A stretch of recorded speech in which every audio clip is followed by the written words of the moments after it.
এই ওলি আল্লাহর বাংলাদেশ, এই গাউস কুতুবের বাংলাদেশ, কবুল করুন আল্লাহ, রহম করুন আল্লাহ। ঠিক কিনা বলেন?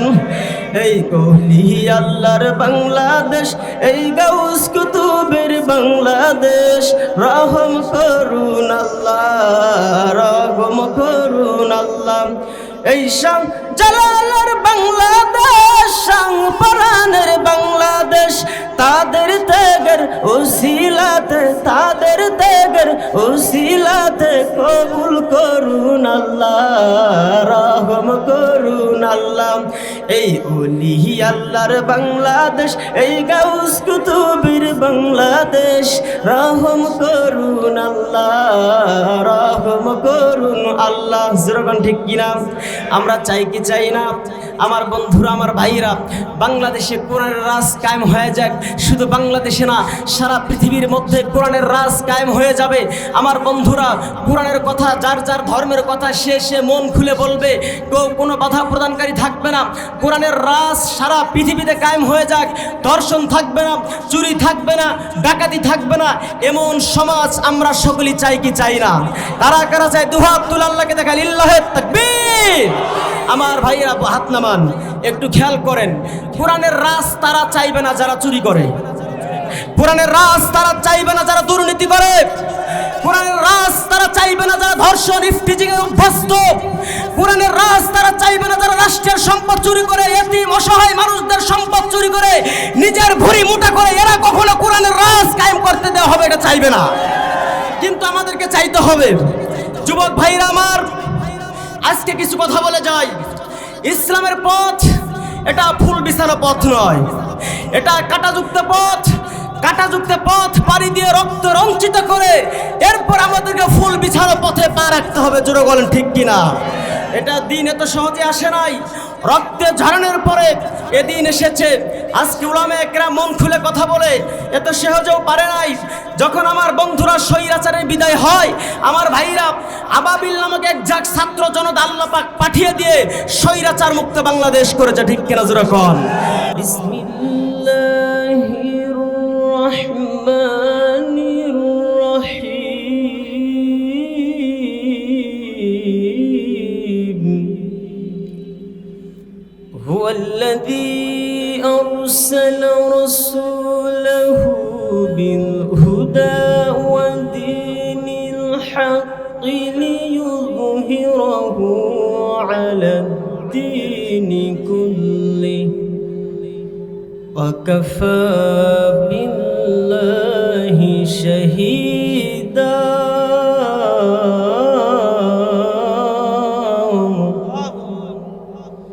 وقال النبي صلى الله عليه وسلم الدنيا سجن المؤمن وجنة الكافر أو كما قال عليه الصلاة والسلام। যদি কথা দাও বন্ধু, দিনের পথে দৃঢ় থাকবে। যদি কথা দাও দিন কায়েমে, অগ্রণী ভূমিকা রাখবে। তবে তোমাকে গান শোনাবো, যে গানে হৃদয়টা জাগবে। আমার সুর যদি তোমার প্রাণে ইমানি দীপ্তি ছড়ায়,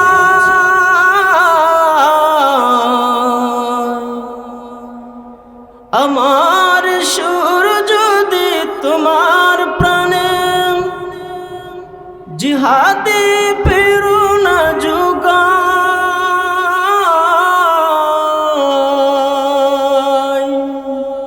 তাহলে আমার এই কণ্ঠ আন্দোলনের কথা বলবে।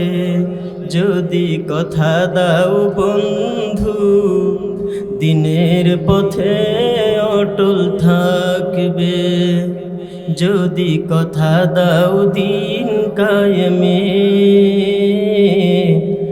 অগ্রণী ভূমিকা রাখবে। আলহামদুলিল্লাহ, সুপ্রিয় উপস্থিতি, নূরে মদিনা কওমি বালক বালিকা মাদ্রাসার উদ্যোগে বিশাল তাফসিরুল এই মাহফিলে আসতে পেরে বসতে পেরে আপনারা খুশি না বেজার? আসতে বলবেন না, আর একটু জোরে বলবেন, খুশি না বেজার?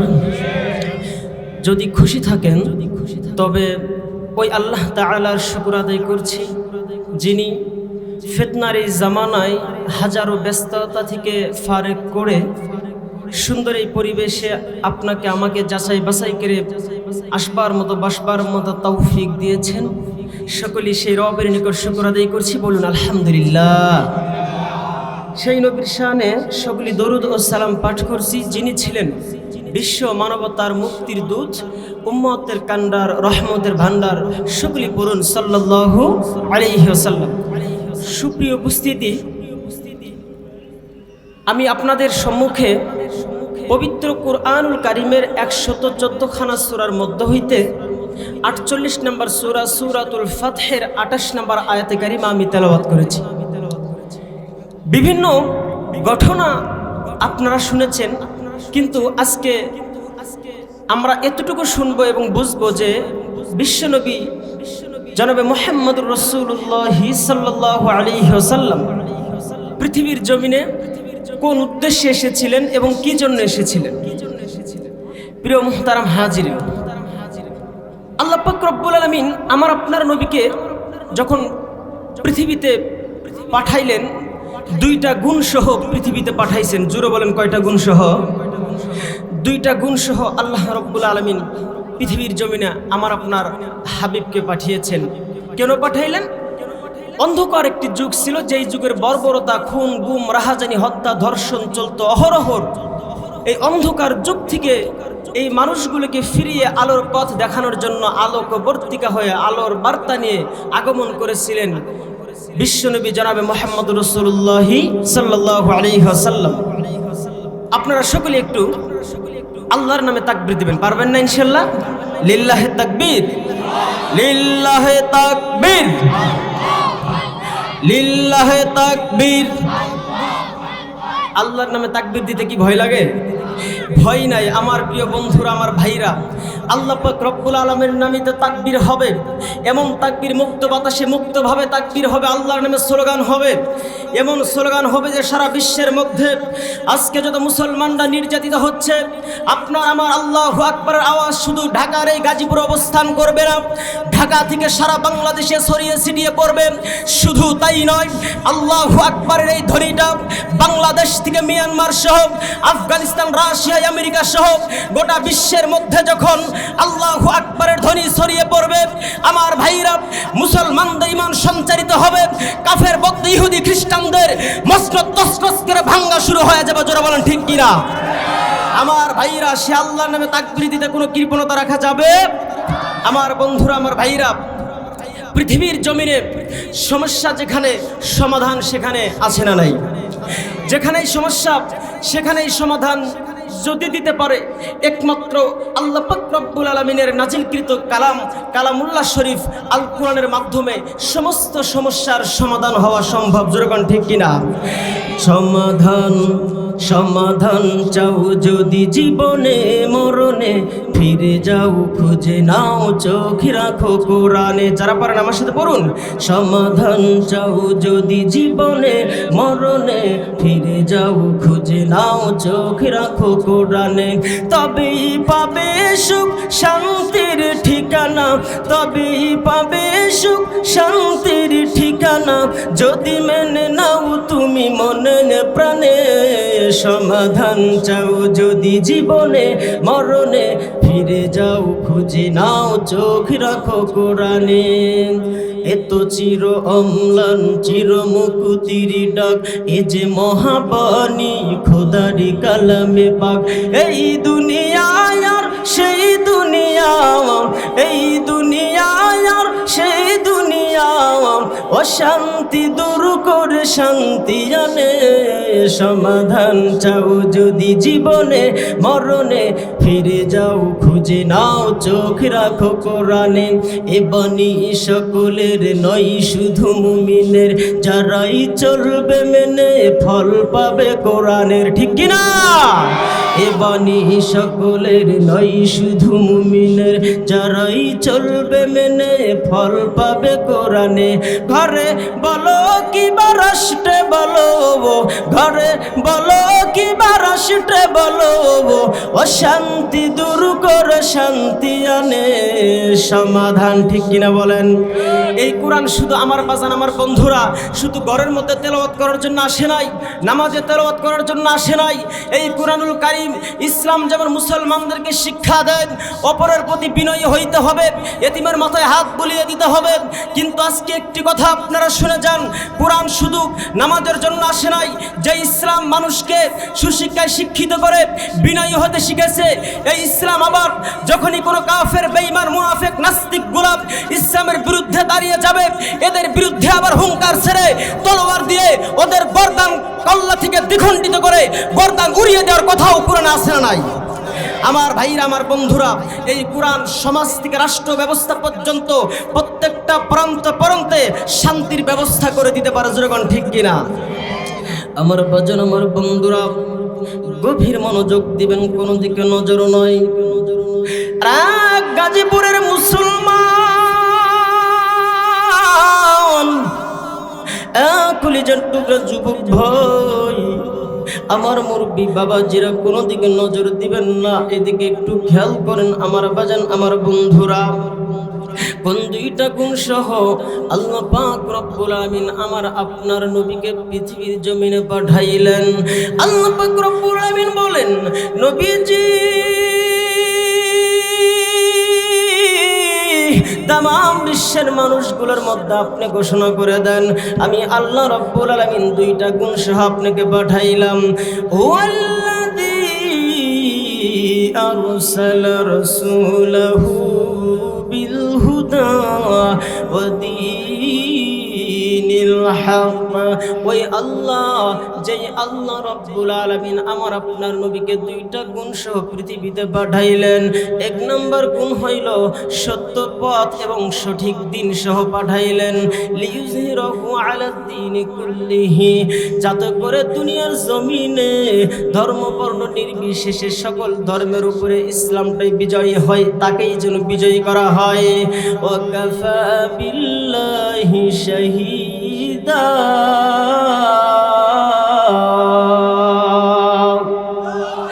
আল্লাহ রাব্বুল আমিন বলেন, এই কথাটা যে বললাম, এই কথার সাক্ষ্যদাতা হিসেবে আল্লাহ রাব্বুল আলামিন যথেষ্ট। বন্ধু, কোন কিতাব আমার আপনার হেদায়েতের জন্য পাঠাইলেন, আমার আপনার নবীর প্রতি নাজিল করলেন? বন্ধু, সূরাতুল ইব্রাহিমের প্রথম নাম্বার আয়াতে আল্লাহ পাক রব্বুল আমিন ঘোষণা করেন, আলিফ লাম রা কিতাবুন আনজালনাহু ইলাইকা লিতুখরিজান নাসা মিনাজ যুলুমাতি ইলান নূর।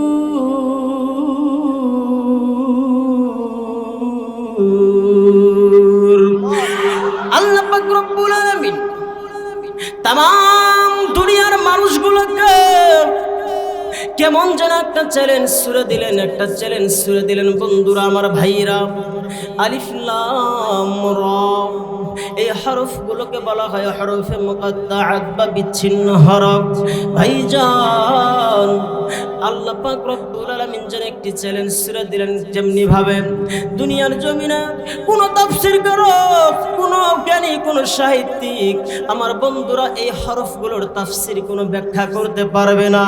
হামিম তাসিন আইন সিন কাফ, এই হরফগুলোর তাফসীর আমার বাজান আমার বন্ধুরা কেউ করতে পারবে না, একমাত্র আল্লাহ রব্বুল আলামিন ছাড়া, আল্লাহ রব্বুল আলামিন ব্যতীত। বন্ধুরা আমার ভাইরা, আল্লাহ বলেন, কিতাবুন আনজালনাহু ইলাইকা লিতুখরিজান নাসা মিনাজ যুলুমাতি الظُّلُمَاتِ إِلَى النُّورِ হাবিব এমন কিতাব আমি আল্লাহ তাআলা আপনার উপর অবতীর্ণ করলাম যেই কিতাবের মাধ্যমে আপনি অন্ধকার অবস্থানরত মানুষগুলোকে অন্ধকার থেকে বের করিয়া আলোর পথ দেখাইবেন, আলোর দিকে আপনি নিয়ে আসবেন। এমন একটা কিতাব আমি আল্লাহ রাব্বুল আলামিন নাজিল করে দিলাম। আমার ভাইরা, আমি যেই কথাটা বলতেছিলাম, এই দিনের দাওয়াত আমার আপনার নবী দিতে গিয়া, আমার বন্ধুরা, আমার ভাইরা, সাহাবীরা দাওয়াত দিতে গিয়া নিজের রক্ত ঝরিয়েছেন, জীবন বিলিয়েছেন। জোরে কথা কোন ঠিক কিনা বন্ধু? এই দিনের দাওয়াত দিতে গিয়ে আমার আপনার হাবিব, আমার আপনার পয়গম্বর কত কষ্ট সহ্য করেছেন বন্ধুরা, আমার ভাইরা। তবুও কিন্তু ইসলাম থেকে, ইসলামের পথ থেকে, দিনের দাওয়াত থেকে এক পা পরিমাণ পিছপা হয় নাই। আমার ভাইরা, ওই নবীর উম্মত যদি আমরা হইয়া থাকি, জীবন যাইতে পারে, জীবন বিলিয়ে দিতে পারি, রক্ত জড়াইতে পারি, তবু ইসলাম থেকে এক পা এক চুল পরিমাণ পিছপা হইতে আমরা মুসলমানরা রাজি নই। যেরকম ঠিক কিনা? জিহাদের ওই ময়দানেতে যেতে তোমাকে হবে, প্রয়োজনে সব রক্তটুকু জমিনে ঢেলে দিবে, ঠিক কিনা? জিহাদের ওই ময়দানেতে যেতে তোমাকে হবে, প্রয়োজনে সব রক্তটুকু জমিনে ঢেলে দিবে, তবুও তুমি মানবে না, কভু মানবে না পরাজয়। বিপ্লব মানে জীবন দেওয়া, বসে থাকা নয়, সে কোনো দিন আসবে না রে, করো যদি ভয়। বিপ্লব মানে জীবন দেওয়া, বসে থাকা নয়, সে কোনো দিন আসবে না রে, করো যদি ভয়।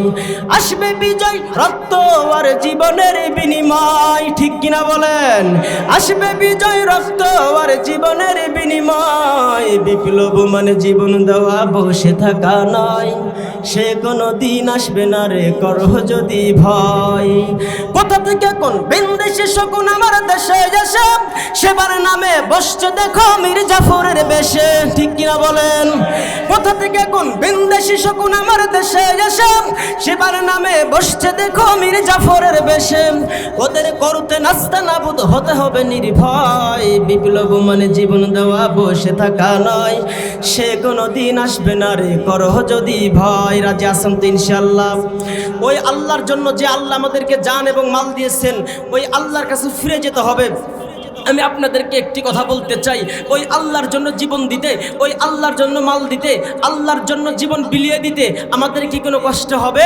আমার ভাইরা, আমার বন্ধুরা, মনে রাখবেন, যুগে যুগে যত নাস্তিক, বৌদ্ধ, ইহুদি, খ্রিস্টানদের আবির্ভাব হয়েছে, হকের ঝান্ডা নিয়ে এক একজনকে আল্লাহ পাক রব্বুল আলামিন পাঠিয়ে দিয়েছেন, প্রেরণ করে দিয়েছেন। আমার বন্ধুরা, আমার ভাইরা, মনে রাখবেন, মুসলমান এমন একটা জাতি, যেই জাতিকে ভয় দেখাবার দুঃসাহস কারো হয় নাই। ভয় দেখিয়েছে কিন্তু টিকতে পারি নাই। আফগানিস্তানে আমেরিকা আক্রমণ করেছে, রাশিয়া আক্রমণ করেছে, কিন্তু রাশিয়ার সেনাবাহিনীরা, আমার বন্ধুরা, আমার ভাইরা, তারা একটা কথা বলেছিল যে মুসলমানরা, তাদের পরাজিত করা যাবে না, কারণ তারা বন্দুকের নলে দেখে জান্নাত আর আমরা দেখি মৃত্যু। আল্লাহু আকবার বলেন। আমার ভাইরা, আমার বন্ধুরা, আমার ভাইরা, আমার বন্ধুরা, আল্লাহ পাক রব্বুল আলামিন তাওহীদের দাওয়াত দেওয়ার জন্য আমার আপনার হাবিব, আমার আপনার পয়গম্বরকে পৃথিবীর জমিনে পাঠিয়েছিলেন।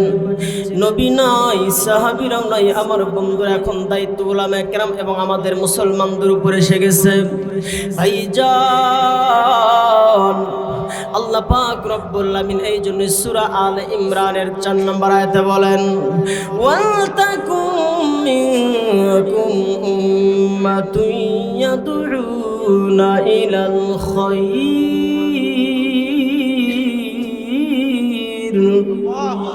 ওয়া ইয়ামুরুনা বিল মা'রুফি ওয়া ইয়ানহাউনা আনিল মুনকার ওয়া উলাইকা হুমুল মুফলিহুন।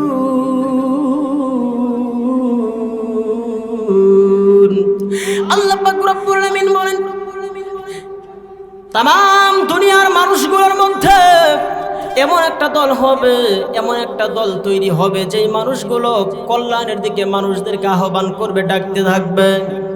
ভাইজান, সৎ কাজের আদেশ করবে এবং অসৎ কাজে নিষেধ করবে, এই মানুষগুলো উলাইকা হুমুল মুফলিহুন, এরাই হবে সফল, এরাই হবে সফল কাজ। বন্ধু, এই দিনের দাওয়াত দিতে গিয়ে আমার বাজান, আমার বন্ধুরা, আমার নবীজি কত কষ্ট সহ্য করেছেন একটু আপনাদেরকে বর্ণনা করি, ভালো করে দিলটা নরম করে শুনিয়া যান। আমার আপনার হাবিব যখন দিনের দাওয়াত দিতে লাগলেন, বন্ধুরা, আপন চাচার আমার নবীর শত্রু হয়ে গেল, আত্মীয় স্বজনরা শত্রু হয়ে গেল। এ বন্ধু, আমার নবীকে দিনের দাওয়াত থেকে ফিরিয়ে রাখার জন্য কত রকমের চেষ্টা করে, কিন্তু কেউ পারে না, কোনোভাবে পারে না। যখন আমার নবী প্রকাশ্যে দিনের দাওয়াত দেওয়া শুরু করে দিল, বন্ধুরা, আমার ভাইরা, তখন কাফেররা আরো বেশি ক্ষিপ্ত হয়ে গেল, আরো বেশি জ্বলন্ত অঙ্গারের মতো হয়ে গেল। না না, কোনোভাবেই মোহাম্মদকে তাওহীদের এই দাওয়াত থেকে পিছিয়ে দেওয়া যায় না, কোনোভাবেই পিছানো যায় না, কোনোভাবেই থামিয়ে দেওয়া যাইতেছে না, থামানো যাচ্ছে না। বন্ধু, তখন সকলেই মিলে আমার বন্ধুরা, আমার ভাইয়েরা একটি পরামর্শ করলো, মুহাম্মদকে কিভাবে দমিয়ে দেওয়া যায়, মুহাম্মদকে কিভাবে থামানো যায়।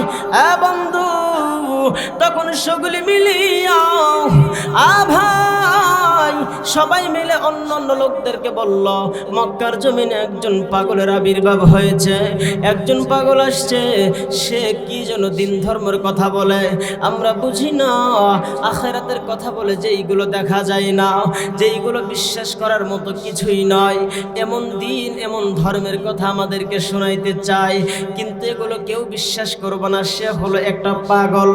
এই কথাটা আল্লাহ পাক রব্বুল আলামিন সূরাতুল হিজরের মধ্যে বলেন, আকালু ইয়া আইয়ুহাল্লাযী নুযিলা আলাইহিন যিকরু ইন্নাকা লামাজনুন। আল্লাহ পাক বলেন, ওই মানুষগুলো, যেই মানুষগুলো বলল, ওই ব্যক্তি, যে ব্যক্তি যার উপর জিকির নাজিল করা হয়েছে, সে হলো মাজনুন, ওই ব্যক্তিটা হইল পাগল। আমার বন্ধুরা, আপনারা চিৎকার করে বলেন, আমার ভাইরা, আমার বন্ধুরা, আমার বন্ধু অবশ্যই আমার আপনার নবী সত্যের বাণী নিয়ে, তাওহীদের বাণী নিয়ে আগমন করেছিলেন। যারা তাদেরকে পাগল বলেছিল, তারা অবশ্যই অবশ্যই মিথ্যাবাদী। একটু খেয়াল করলে আপনারা দেখতে পারবেন, বুঝতে পারবেন, এই দুনিয়ার জমিনে, এই বাংলাদেশেও কোরআনের হক কথা যখন বলা হয়, আমার বন্ধুরা, কিছু মানুষের শরীরে চুলকানি শুরু হয়ে যায়, আর ওই মানুষগুলো মিথ্যা অপবাদ দিয়ে আমার বন্ধুরা, আমার ভাইরা, আলেমদেরকে দমিয়ে রাখার চেষ্টা করে, থামিয়ে দেওয়ার চেষ্টা করে, যেরকম ঠিক কিনা আমার ভাইরা? বিগত আমরা দেখেছি 14 আমার বন্ধুরা 15-16 বছর বিভিন্ন আলেমদেরকে মিথ্যা অপবাদ দিয়ে অসংখ্য আলেমদেরকে কারাগারে বন্দী করে রেখে ফ্যাসিস্ট সরকার, আমার ভাইরা, স্বৈরাচার জালেম শাসক, আমার বন্ধুরা, অসংখ্য উলামায়ে কেরাম নির্দোষ আলেমদেরকে জেলখানায় বন্দী করিয়া রিমান্ডে পর্যন্ত দিয়েছে। আমার ভাইরা, আল্লামা দেলোয়ার হোসেন সাইদি সাহেব জেলখানায় দিকে মারা গেলেন। আমার বন্ধুরা, আমার ভাইরা, আজকের যিনি প্রধান মেহমান রফিকুল ইসলাম মাদানী ভাই, এই ভাইটাকেও আমার বন্ধুরা, আমার ভাইরা, কয়েকবার অ্যারেস্ট করিয়া রিমান্ড পর্যন্ত দেওয়া হয়েছিল। আর কোনো কারণ নয়, শুধুমাত্র কেবলমাত্র ইসলামের দাওয়াত, কোরআনের হক কথাগুলো বলার জন্য এদেরকে মিথ্যা অপবাদ দিয়ে কারাগারে বন্ধ করেছিল, যেরকম ঠিক কিনা আমার ভাইরা, আমার বন্ধুরা? তবে ভয় পাওয়ার কোনো কারণ নেই, কারণ এই কোরআনের পিছনে, দিনের দাওয়াতের পিছনে আবু লাহাব লেগেছিল, পারে নাই, আবু জেহেল পারে নাই, উতবা সাইবা হামান্দা পারে নাই, তারা এদের থেকে অনেক বেশি শক্তিশালী ছিল। এরা তো ওদের কাছে কিছুই নয়, আল্লাহর দিন ছিল, আছে, থাকবে, কিয়ামত পর্যন্ত থাকবে। কোন নাস্তিকের হুমকি আর ধামকি দে, কোন কাফের বেঈমান খ্রিস্টানদের হুমকি দে, উলামায়ে কেরাম দমে যাবে না, কোরআনের দাওয়াতকে থামিয়ে দিতে পারবে না। কোরআনের দাওয়াত চলবে, যারাই কোরআনের দাওয়াতকে থামিয়ে দিতে চাইবে তারা থেমে যাবে, কোরআন থাকবে, কিন্তু নাস্তিক, মুরতাদ, ইহুদি, বৌদ্ধ, খ্রিস্টানগুলো নাস্তানাবুদ হয়ে যাবে, নিশ্চিহ্ন হয়ে যাবে, ইনশাআল্লাহ, ঠিক কিনা বলেন আমার ভাইরা? এক এক করে যারা আমরা দেখেছি অনেক মানুষকে আমরা দেখেছি কত কথা বলল, কত কথা আমরা এই বয়সে শুনলাম যে ইসলাম ধর্মের কথা যারা বলে তারা মৌলবাদ, তারা ব্যবসা করে, কত কথা শুনলাম। কিন্তু আজকে অনেককে আর চশমা দিয়ে লাইট দিয়ে খুঁজেও কিন্তু দেখা যায় না, যেরকম ঠিক কিনা। তবে মনে রাখতে হবে শাহজালালের দেশ, এটা শাহপরানের দেশ, শাহ ইয়ামিন রহমতুল্লাহ আলাইহির দেশ, ওলি আল্লাহর বাংলাদেশ। কোন নাস্তিকদের বাংলাদেশ করতে দেওয়া হবে না ইনশাআল্লাহ, ঠিক কিনা বলো? এই ওলি আল্লাহর বাংলাদেশ, এই গাউস কুতুবের বাংলাদেশ, কবুল করুন আল্লাহ, রহম করুন আল্লাহ, ঠিক কিনা বলেন? এই ওলি আল্লাহর বাংলাদেশ, এই গাউস কুতুবের বাংলাদেশ, রহম করুন আল্লাহ, রহম করুন আল্লাহ। এই শাহ জালালের বাংলাদেশ, শাহ পরানের বাংলাদেশ, তাদের ত্যাগের উসিলাতে, তাদের ত্যাগের উসিলাতে কবুল করুন আল্লাহ, রহম করুন আল্লাহ। এই ওলি আল্লাহর বাংলাদেশ, এই গাউস কুতুবের বাংলাদেশ, রহম করুন আল্লাহ, রহম করুন আল্লাহ। যেরকম ঠিক কিনা? আমরা চাই কি চাই না? আমার বন্ধুরা, আমার ভাইরা, বাংলাদেশে কোরআনের রাজ কায়েম হয়ে যাক। শুধু বাংলাদেশে না, সারা পৃথিবীর মধ্যে কোরআনের রাজ কায়েম হয়ে যাবে। আমার বন্ধুরা, কোরআনের কথা, যার যার ধর্মের কথা সে মন খুলে বলবে, কেউ কোনো বাধা প্রদানকারী থাকবে না। কোরআনের রাজ সারা পৃথিবীতে কায়েম হয়ে যাক। ধর্ষণ থাকবে না, চুরি থাকবে না, ডাকাতি থাকবে না, এমন সমাজ আমরা সকলেই চাই কি চাই না? কারা কারা চাই? দুহাত তুলে আল্লাহকে দেখা, লিল্লাহে তাকবীর। আমার ভাইয়েরা হাত নামান, একটু খেয়াল করেন।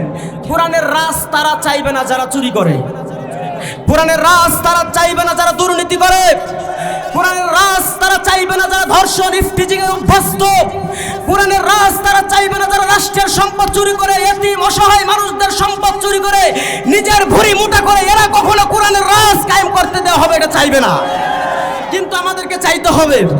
যুবক ভাইরা আমার, আজকে কিছু কথা বলে যাই। ইসলামের পথ এটা ফুল বিছানো পথ নয়, এটা কাঁটাযুক্ত পথ। কাঁটাযুক্ত পথ পাড়ি দিয়ে রক্ত রঞ্চিত করে এরপর আমাদেরকে ফুল বিছানো পথে পা রাখতে হবে। জোরে বলেন ঠিক কিনা? এটা দিন এত সহজে আসে নাই, রক্তে ঝরানোর পরে এদিন এসেছে। আজকে উলামায়ে কেরাম মন খুলে কথা বলে এত সহজেও পারে নাই। যখন আমার বন্ধুরা স্বৈরাচারের বিদায় হয়, আমার ভাইরা আবাবিল নামক এক ঝাঁক ছাত্র জনতা আল্লাহ পাক পাঠিয়ে দিয়ে স্বৈরাচার মুক্ত বাংলাদেশ করেছে, ঠিক কিনা? জোরে কোন? আমার বন্ধুরা, আমার ভাইরা, কথা বলবো আল্লাহর জন্য। জোরে বলেন কার জন্য? মরতে হলে মরবো, বাঁচতে হলে বাঁচবো, মরতে তো হবেই একদিন। জোরে কোন ঠিক কিনা? আর সেই মরণটা যদি শাহাদতি মৃত্যু হয়, শহীদ মৃত্যু হয়, এই সৌভাগ্য আর কয়জনের থাকে? আমার বন্ধুরা, আমার ভাইরা, একটু গভীর মনোযোগ দেন। আমার আপনার নবীজি কিভাবে দিনের দাওয়াতগুলো দিলেন এবং কত কষ্ট সহ্য করলেন, আর আমরা এই দিনটাকে পাইয়া কত অবহেলা করতেছি। আমার বন্ধুরা, আমার ভাইরা, একটু কথা বলবেন যে আমরা যে নামাজ পড়ি, নামাজ পড়তে কেউ বাধা দেয়? বাধা দেয় না। রোজা রাখতেও কেউ বাধা দেয় না। কিন্তু এমন একটা যুগ ছিল, এমন একটা জামানা ছিল, যেই জামানাটাতে নামাজ পড়তেও বাধা ছিল, রোজা রাখতেও বাধা ছিল, হজ করতেও বাধা ছিল। তবুও কি সাহাবা কেরাম এটা ছেড়েছেন? ছাড়েন নাই। আমার বন্ধুরা, আমার ভাইরা, আর এক কলিজার টুকরা যুবক ভাই, আমার আপনার নবীজি দিনের দাওয়াত নিয়ে যখন মানুষগুলোর কাছে যাইতে লাগলেন, ওই মানুষগুলো বলল মুহাম্মদ পাগল হয়ে গেছে। ভাইজান, আমার নবী তো আসলেও পাগল না, কিন্তু দেখেন কি আশ্চর্যজনক একটি ঘটনা।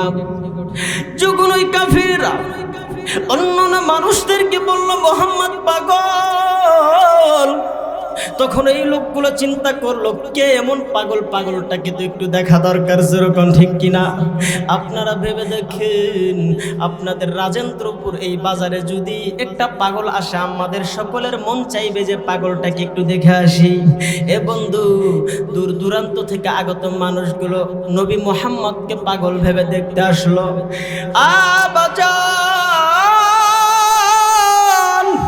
আমার আপনার নবীকে দেখতে আসিয়া ওই মানুষগুলো চোখের পানি ফলায় আর ডাক দিয়ে বলো, তোমরা কাকে পাগল বলো? যেই মানুষটার চেহারা এত সুন্দর, যার কথা এত সুন্দর, এই মানুষটা কখনো পাগল হইতে পারে না। আল্লাহু আকবার। আমার ভাইরা, আমার বন্ধুরা, কোনোভাবেই নবীজিকে থামানো যায় না। একবার আমার আপনার নবীজি সমস্ত মক্কাবাসীকে সাফা পাহাড়ে ডাকলেন। আমার বন্ধুরা, আমার ভাইরা, ডাকিয়া সকলকে উদ্দেশ্য করে বললেন, আমি যদি তোমাদেরকে বলি পাহাড়ের ওই প্রান্তে শত্রু দল অপেক্ষা করতেছে, আমাদের আক্রমণ করবে, তোমরা কি এটা বিশ্বাস করবা না? ওই মানুষগুলো বলল, হ্যাঁ অবশ্যই বিশ্বাস করব, কেন করব না? আমার নবী ডাক দিয়ে বললেন, পৃথিবীর মানুষেরা রে, আমি আল্লাহর নবী হয়ে এসেছি। আল্লাহ এক, আল্লাহ ছাড়া কোনো মাবুদ নাই, আল্লাহ ছাড়া কোনো ইলাহ নাই। তোমরা আল্লাহ রব্বুল আলামিনের প্রতি ঈমান আনো, বলো লা ইলাহা ইল্লাল্লাহু মুহাম্মাদুর রাসূলুল্লাহ। এই কথাটা যখন শুনলো, তখন আমার বন্ধুরা মক্কার কাফেরদের মাথাটা আরো গরম হয়ে গেল। ওইদিকে আবু লাহাব ডাক দিয়ে বলতে লাগলো, ভাতিজা মুহাম্মদ, তুমি কি এই মিথ্যা ধর্মের কথা শোনানোর জন্য আমাদেরকে এইখানে ডেকেছো নাকি? আর বলতেছে, তুমি ধ্বংস হয়ে যাও, তোমার হাতগুলো ভেঙে যাক, ধ্বংস হয়ে যাক। আরে বন্ধু, বন্ধুর বিরুদ্ধে যদি কেউ কিছু বলে, বন্ধু রাগ করবে কিনা, বন্ধুর প্রতিশোধ নিবে কি নিবে না? ওইদিকে আল্লাহ রাব্বুল আলামিন আয়াত কারিমা নাজিল করে দেন। আপনাদের পরিচিত একটা সূরা, সূরাতুল লাহাব নাজিল করে আমার আপনার নবীকে সান্ত্বনা দিলেন, নবীও আপনি চিন্তা করবেন না। তাব্বাত ইয়াদা আবি লাহাবি ওয়া তাব। আবু লাহাব ধ্বংস হয়ে গিয়েছে, তার দুটো হাত ভেঙে গিয়েছে। মা আগনা আনহু মালুহু ওয়া মা কাসাব।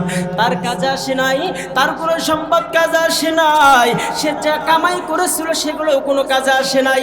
তাফসীরের ভিতরে এসেছে, এই আবু লাহাব মাঝে মাঝে বলতো, আমার কত সম্পদ আছে, কত টাকা আছে, আখিরাতে যদি আল্লাহ ধরে আমি এইগুলো ঘুষ দিয়ে পার হয়ে যাব। জোরে জোরে কন্যা নাউজুবিল্লাহ। আমার বন্ধুরা, আখিরাতে কি কোনো ঘুষ চলবে নাকি? আমার ভাইরা, দুনিয়ার জমিনে ঘুষ চলতে পারে, যেখানে যাবেন জায়গায় জায়গায় ঘুষ আর দুর্নীতিতে ভরপুর হয়ে যেতে পারে, কিন্তু একজন ইনসাফকারী আল্লাহ, তিনি কখনো কারো থেকে কোনো ঘুষ নিবেন। আমার ভাইরা, আমার বন্ধুরা, এইভাবে যখন আল্লাহ আয়াতগুলো নাযিল করে দিলেন, ভাইরা, আল্লাহ রাব্বুল আলামিন সায়াসলা নারাদাতা লাহাব, সে অতি শীঘ্রই লেলিহান অগ্নি শিখায় লিপ্ত হয়ে যাবে, পতিত হয়ে যাবে, অর্থাৎ সে অতি শীঘ্রই জাহান্নামের অধিবাসী হয়ে যাবে। ভাইজান, এইগুলো করার পরও যখন আমার নবী, আপনার নবীকে থামানো গেল না, সবাই মিলে চিন্তা করলো, সবাই মিলে ভেবে দেখলো মুহাম্মদকে কিভাবে থামানো যায়। আমার ভাইরা, আমার আপনার নবীজিকে ডাকলেন, ডেকে বললেন, মুহাম্মদ তুমি কি চাও বলো, কত টাকা চাও, কত সম্পদ চাও? যদি তুমি সুন্দরী নারীকে চাও, নারীকে দিব, যদি তুমি সম্পত্তি চাও, সম্পত্তি দিব, এই রাজত্বের অর্ধ রাজত্বের সম্পদ তোমাকে দিয়ে দেওয়া হবে। তবু তুমি আমাদের দলের লোক হয়ে যাও, তবু তুমি ইসলাম ধর্মের দাওয়াত থেকে তুমি বিরত থেকে যাও। আমার ভাইরা, আরে ঢাকা গাজীপুরের মুসলমান বাপজি বন্ধুরা, আমার আপনার নবীজি উত্তর দিয়েছিলেন, আমাকে যদি তোমরা একটা হাতে সূর্য এনে দাও আর একটা হাতে চন্দ্র এনে দাও, তবু আমি মুহাম্মদ তাওহীদের এই কালেমার দাওয়াত থেকে এক চুল পরিমাণ পিছপা হব না। চিৎকার করে বলেন না আল্লাহু আকবার। আমার ভাইরা, আমার বন্ধুরা, এবারও যখন থামলো না, আমার বন্ধুরা, কাফেররা এক এক করে আমাদের নবীজির উপর অপবাদ দেওয়া শুরু করে দেয়, তবুও নবীজি থেমে যায় না। ভাই গো, যখন মক্কার কাফেররা ঈমান আনলো না, কিছু সংখ্যক মানুষ ব্যতীত, আমার নবী মনে মনে ভাবলেন, আরে বন্ধু, আজকে আমরা বুঝি না ইসলামে তো সহজে আসে নাই। ইসলাম আমার বন্ধুরা, আমার ভাইরা, অনেক রক্তের বিনিময়ে, জীবনের বিনিময়ে আমরা এতটুকু সাফল্য পেয়েছি। আমার ভাইরা, সাহাবায়ে কেরাম রাদিয়াল্লাহু তাআলা আনহুম কত কষ্ট করেছেন, ঈমানের জন্য জীবন দিয়েছেন, ঈমানের জন্য জীবন বিলিয়ে দিয়েছেন। আমার ভাইরা, ঈমানের জন্য সব ছেড়েছেন, তবে ইসলাম কিন্তু ছাড়ে নাই।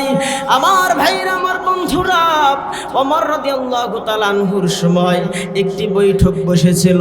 ওই বৈঠকে আল্লাহর নবীর একজন সাহাবী ছিল, নাম হলো খাব্বাব রাদিয়াল্লাহু তাআলা আনহু। ভাইজান, এই খাব্বাবকে আমার নবীর সাহাবী ওমর রাদিয়াল্লাহু তাআলা আনহু ডেকে বলেন, খাব্বাব রে, তুমি দাঁড়াও, তোমার জামাটা উঠাও, তোমার জামাটা উঠাও, তোমার ইসলাম ধর্ম, ইসলাম গ্রহণের কাহিনীটা একটু বর্ণনা করো। তখন খাব্বাব রাদিয়াল্লাহু তাআলা আনহু জামা উঠাইলেন, দেখলেন সেখানে গোস্তগুলো এক জায়গায় উঁচু আর এক জায়গায় নিচু। বন্ধু, খাব্বাবকে উমর প্রশ্ন করে, ভাই খাব্বাব, বলো না তোমার কোমরে এগুলো কিসের দাগ হয়েছে? এক জায়গায় উঁচু দেখি, আরেক জায়গায় নিচু দেখি, তোমার কোমরে এগুলো কিসের দাগ হয়েছে? খাব্বাব ডেকে বলে, ভাই উমর, আমি ইসলাম গ্রহণ করবার কারণে ওই কাফেরের দলেরা জ্বলন্ত অঙ্গারের উপরে আমাকে শুইয়ে দিত, আমার কোমরের গোস্তগুলো কষে কষে পড়ে যাইত, আমার শরীরের চামড়ার এই তৈলাক্ত রক্তের কারণে আগুনগুলো নিভে যাইত। এইভাবে আমাকে তারা কষ্ট দিয়েছে। আরে কলিজার টুকরা যুবক ভাই, এই জন্য আমি এই কথাগুলো বললাম। এই ইসলামের জন্য জীবন বিলিয়ে দিতে কোনো দ্বিধাবোধ করবেন না, কারণ সাহাবীরা এর দৃষ্টান্ত আমাদেরকে শিখিয়ে গিয়েছেন, আমাদেরকে দেখিয়ে দিয়েছেন। শুধু সাহাবীর কথা নয়, বাজান, আমার নবী যখন দেখলেন মক্কার জমিনে ওই কাফেরগুলো ইসলাম গ্রহণ করতেছে না, কিছু সংখ্যক মানুষ ব্যতীত, বড় আশা লইয়া আমার আপনার নবীজি তায়েফের ময়দানে চলে গিয়েছিলেন। তায়েফবাসী ইসলাম গ্রহণ করবে না, ওই তায়েফবাসীও বুঝলো না। মক্কার লোকেরা যখন শুনলো মুহাম্মদ নাকি তায়েফে দাওয়াত দেওয়ার জন্য গেছে, তখন কাফেররা তায়েফের লোকদেরকে খবর পৌঁছাইলো, খবরদার, তোমাদের জমিনে একটা পাগল চলে গিয়েছে, তোমরা কিন্তু ঈমান আনবা না, পক্ষান্তরে তোমরা তাকে পাথর নিক্ষেপ করবা। আমার ভাইরা, আমার বন্ধুরা, আমার নবী যখন দাওয়াত দিতে লাগলেন তায়েফের ময়দানে, কিছু যুবকদেরকে পিছনে লেলিয়ে দিলেন, আমার নবীকে পাথর নিক্ষেপ করে নবীর শরীর দিয়ে রক্ত জোরে জোরে পড়ে। আমার নবী ডেকে বলে, তায়েফের ছেলেরা রে, আমি তো কোনো অন্যায় করি নাই, অপরাধ করি নাই, আমি তো তোদেরকে অন্ধকার থেকে বের করে আলোর পথে নিয়ে আসতে চাইলাম, আমি তো তোদেরকে সত্য দিনের সংবাদ দিতে চাইলাম, তোরা আমাকে চিনতে পারলি না। রে বন্ধু, রে ভাই, আমার নবী যখন এভাবে বারবার বলতেছিলেন, নবীজির শরীর দিয়ে রক্ত জোরে জোরে পড়তেছিলেন, বন্ধুরে, এমন সময় ফেরেশতারা এসে বললেন, ওগো পয়গম্বর, আল্লাহর পয়গম্বর, একবার শুধু অর্ডার দেন, পাহাড়ের মাঝখানে ফেলিয়া পুরা তায়েফবাসীকে আমরা নিশ্চিহ্ন করে দিব। মায়ার নবী রাহমাতাল লিল আলামিন, আল্লাহ যার সম্পর্কে বলেন, ওয়ামা আরসালনাকা ইল্লা রাহমাতাল লিল আলামিন।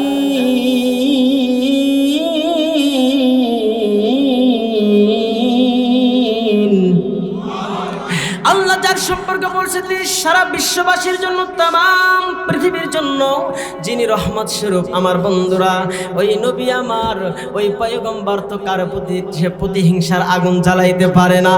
ভাইজান, তখন তিনি ফেরেশতাদেরকে উত্তর দিয়েছিলেন, শুনো না, এদেরকে পিষে মারা যাবে না, কারণ হইল এরা আমাকে চিনতে পারে নাই, এরা আমাকে বুঝতে পারে নাই, আর ফেরেশতারা এরা চিনতে পারে নাই, কিন্তু এদের পরবর্তী প্রজন্মগুলো চিনতে পারবে। আর ওই মানুষগুলো এত সুন্দর মানুষে রূপান্তরিত হয়েছিল। আমার বন্ধুরা, কিয়ামতের আগ পর্যন্ত এমন স্বর্ণযুগের লোক পৃথিবীর জমিনে আর আসবে না। জোরে চিৎকার দিয়ে বলেন কথা ঠিক কিনা? লিল্লাহি তাকবীর। আমার ভাইরা, আমার বন্ধুরা, এই ইসলামের পথে আমরা ছিলাম, আছি এবং থাকবো ইনশাআল্লাহ। আমার বন্ধুরা, গভীর মনোযোগ দেন, কোনো দিকে খেয়াল করবেন না, কোনো দিকে নজর দিবেন না বাজান। আমার বন্ধুরা, আমার ভাইরা, এটা কোন কোরআন, কোন কোরআনের মাহফিল আসছি? আমার বন্ধুরা, কোন কোরআনের দাওয়াত আমার নবী মানুষদেরকে জানাইলেন? কোন কোরআনের দাওয়াত আমার নবী মানুষদেরকে শুনাইলেন? এই কোরআনের একটু কথা আপনাদেরকে আমি বলিয়ে দিই, জানিয়ে দেই ভাইজান। যেই কোরআন সম্পর্কে আল্লাহ পাক রব্বুল আলামিন বলছে, আল্লাহ ভালো করে জানেন, যুগ যুগে আবু জেহেল, আবু লাহাব, ফিরাউন, তাদের বংশধররাও আসবে ইসলামকে ধ্বংস করার জন্য, মুছে ফেলার জন্য। এই জন্য আল্লাহ তাআলা এই কোরআনের দায়িত্ব নিজেই নিয়ে নিয়েছেন। ইন্না নাহনু নাযালনা যিকরা ওয়া ইন্না লাহু লাহাফিজুন। আল্লাহ রাব্বুল আলামিন এই কোরআনের দায়িত্ব নিজ হেফাজতে নিয়েছেন। এই কারণে পৃথিবীর কোনো শক্তি, পৃথিবীর কোনো মানুষ, পৃথিবীর কোনো, আমার ভাইরা, কোনো বাহিনী এই কোরআনকে পৃথিবীর জমিন থেকে বিদায় করে দিতে পারবে না। যেরকম ঠিক কিনা? এজন্যই আমার ভাইরা, আমার বন্ধুরা, একটি কথা মনে পড়ে গেল।